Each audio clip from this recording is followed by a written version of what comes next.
Suraj Gunjal, additional SP Malegaon. माझ्यासोबत माझे सहकारी एएसपी मालेगाव शहर सिद्धार्थ बरवाल आज आम्ही सोबत आहोत. आज आम्ही सर्व पत्रकार बंधूंची मीटिंग ठेवलेली होती. त्याच्यामध्ये प्रिंट मीडिया, ऑनलाईन मीडियाचे सगळे पत्रकार बंधू आजच्या मीटिंग मध्ये सहभागी झालेले होते.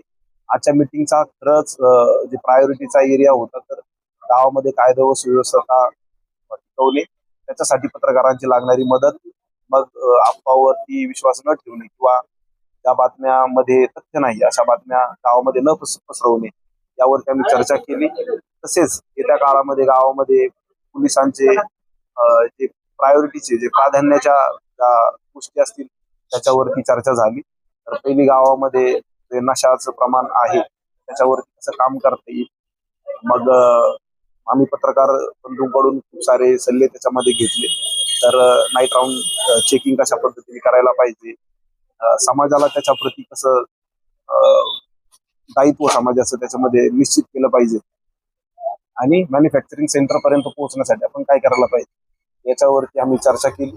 तसेच गावामध्ये मालमत्तेचे गुन्हेगार, शरीराविरुद्धचे गुन्हेगार, त्याच्यानंतर आर्म्स ऍक्ट संदर्भातले गुन्हेगार यांच्यावरती कठोर कारवाई करण्या संदर्भात देखील सविस्तर चर्चा केलेली आहे. आणि गावामध्ये ट्रॅफिक वरती कसं आपल्याला काम करता येईल ज्याच्यामुळे रस्त्यावरची ट्रॅफिक सुरक्षित पद्धतीने चालू राहील आणि रस्त्यावरचा प्रत्येक वाहतूक करणारा आपला चालक सुरक्षित राहील याच्यावरती आम्ही चर्चा केलेली आहे.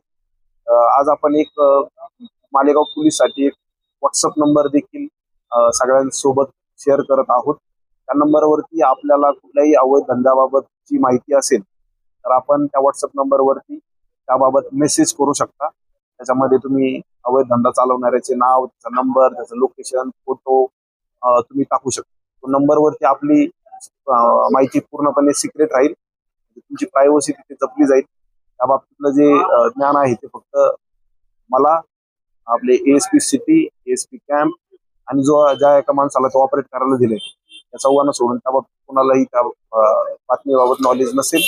आणि आमची इच्छा आहे की आपण सर्वांनी मालेगावच्या सुरक्षिततेसाठी, त्याच्यानंतर नशामुक्त मालेगावसाठी प्रयत्न करावेत आणि त्या नंबरवरती जास्तीत जास्त माहिती द्यावी. मी अशी विनंती करेन की कोणी त्यावरती खोटी बातमी देऊ नये. त्याच्यामध्ये खूप वेळ जातो सगळं व्हेरीफाय करायला आणि त्याच्यामधून काही गोष्टी घडतात. तर अशा खोट्या बातम्या न देता आपण सगळ्यांनी सहकार्य करा. नंबर मी आज तुम्हाला सांगतो: 75 88 93 11 12.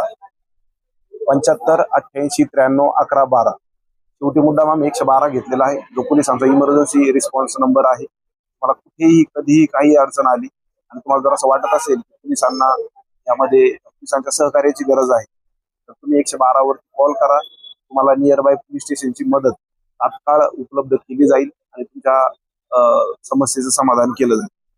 तर आपण सगळ्यांनी सहकार्य करावं. जय हिंद, जय महाराष्ट्र.